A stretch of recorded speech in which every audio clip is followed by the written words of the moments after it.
itu orang yang sangat dekat dengan presiden.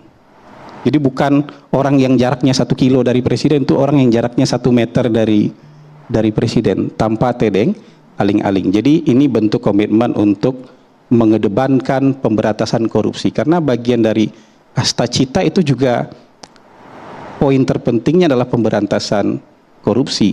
Nah, jadi pemerintah dalam hal ini tidak minta dikasihani. Pemerintah ingin menjelaskan supaya sudut pandang masyarakat itu tidak hanya 45 derajat, tidak hanya 90 derajat, tapi bisa berputar, bisa melihat keseluruhan aspek sehingga nanti bisa menimbang dengan adil. Kita tidak akan mendikte timbangannya akan seperti apa, tapi kalau kita sudah ajak memutar semuanya, saya yakin timbangannya meskipun versi masing-masing akan jauh lebih adil, kira-kira kayak gitu.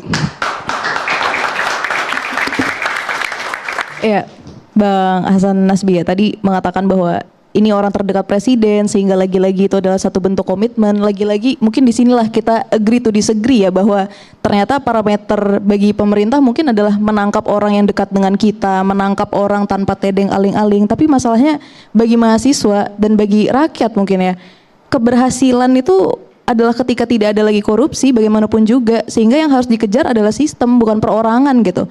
Karena dalam satu, ya mungkin nanti pakar tata negara bisa menambahkan juga ya di lain kesempatan, tapi dalam satu konsep bernegara kita tidak mengincar orang untuk membuat negara ini menjadi tidak ada lagi korupsinya gitu. Kita mengincar sistem, bagaimana kita bisa menerapkan satu sistem yang seminimal mungkin terjadi korupsi. Nah, ketika orang terdekat presiden saja sudah melakukan korupsi gitu ya, bisa melakukan korupsi padahal presidennya se-watchful itu nih. Jadi kalau kita ibaratkan tadi dari Bang Hasan Nasbi kan, Prabowo ini sudah sangat mengawasi semuanya nih. Kalian semua jangan sampai korupsi.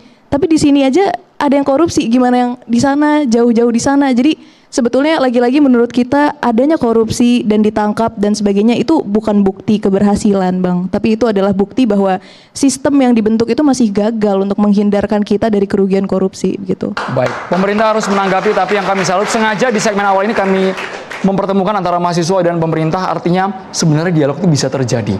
Meskipun perbedaan pandangannya sangat curam, tapi saling mendengarkan satu sama lain patut kita apresiasi bersama teman-teman mahasiswa ya. Narasumber lain akan kami libatkan.